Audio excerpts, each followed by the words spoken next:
I got a response to my video, Why Assume God, Take 2, from Rational Roundtable. If you want to see the backlog of videos, you can go here. In reference to the meat of your argument, I'd first like to address your use of randomness and unpredictability.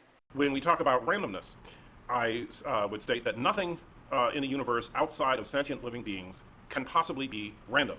And I know that some people, and I've talked about this a little before, but it's worth mentioning again, the primary objection that I hear about that is quantum fluctuations. However, there's nothing random about quantum fluctuations. There's nothing random about the uncertainty principle in quantum mechanics. It's about predictability. And so for that, I would like to draw a little demonstration.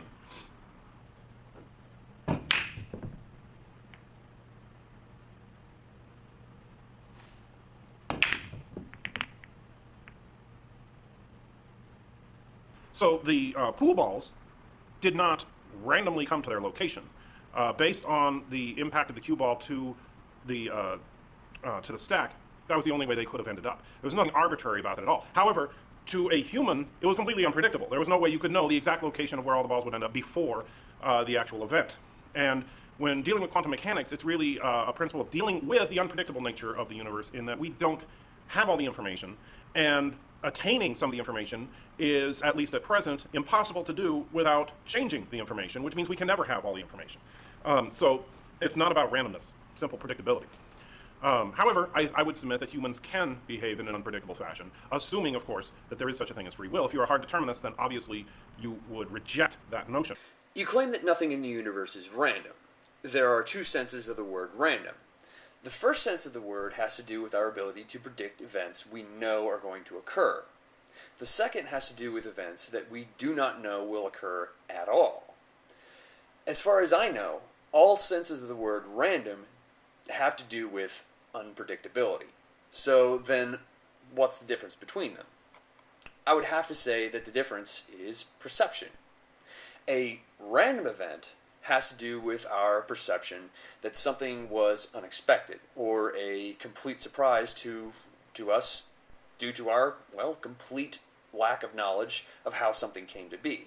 A random event has to do with our perception that we expect the outcome of an event to fall within a certain range while not knowing where within the range that the outcome will fall. I would agree that of the things that we study with science, events that are random usually do not occur. And if they do, it's probably due to an error in the experiment, or that an experiment's results defy the hypothesis that guided someone to conduct an experiment in the first place.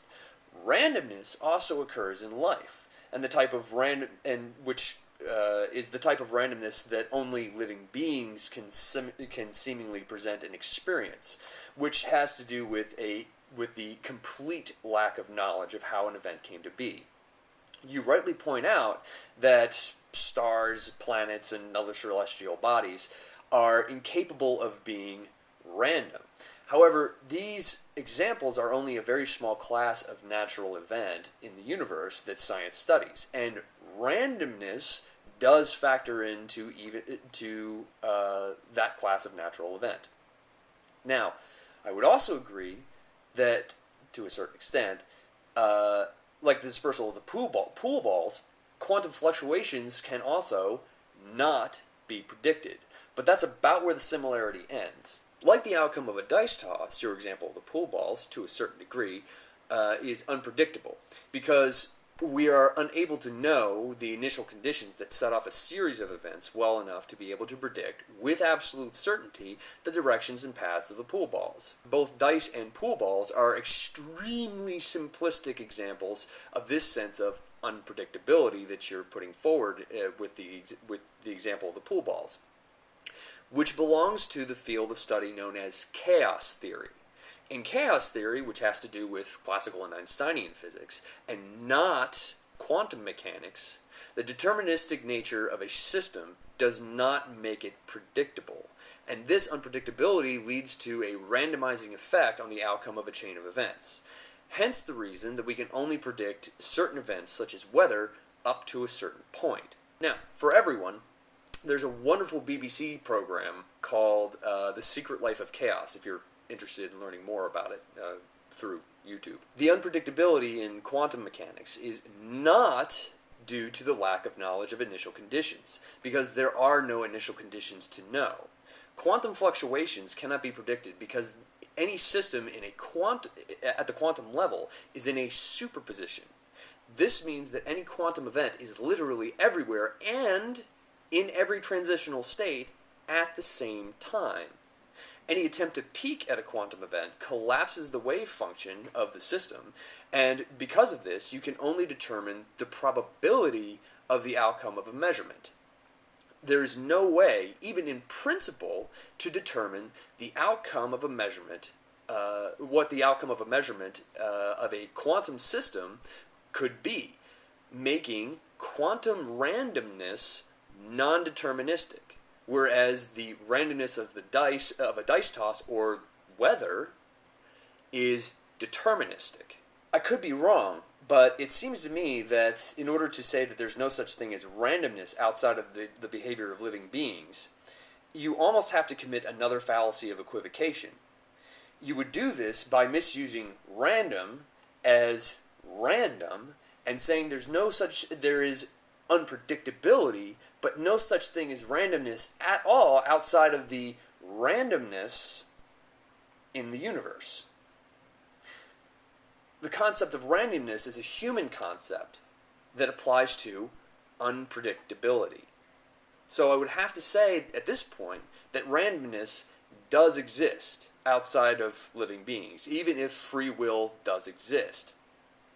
And the argument about free will has less to do with random events and more to do with random events. Speaking of which, I'd like now to deal with your free will aspect of your video. Now, I'm not going to argue for or against free will at this point, so you can stop rolling your eyes at me, because I agree with you that there's no point in me taking up the issue of free will for two reasons. First, being that you're simply assuming that free will exists as a necessary part of your argument. And that, coupled with this... I know that with the random side, the subject of free will invariably comes up. And while I find free will an interesting topic, I don't want to broaden the scope to that point. There's no point in arguing about free will at this point, because even if you patently reject the random option, you still have the preferential problem to deal with. As far as I can see, completes an argument from ignorance, because you've not only assumed something that needs to be proven, but you've also effectively attempted to bar discussion on the subject. Additionally, I not only do not have to deal with the free will problem, but I also do not have to deal with the preferential problem you refer to, for the simple fact that the preferential problem relies on the assumption that free will exists to be a problem in the first place, completing a circular argument. As it stands, your entire argument about why one should or would assume some sort of God exists relies entirely on the existence of free will. In order to validate your argument, you must first prove that free will exists. But I could be wrong. Let me know what you think. Oh, and by the way, I don't agree with your reverse clone at the end of your video. Hey, man of Earth. I'm the clone. Obviously, what I'm saying right now sounds like gibberish to you. But if you can understand this because you took the time to play it backwards, I just want to say that I think that Michael's full of crap, and you're all right in my book. Anyway, talk to you later.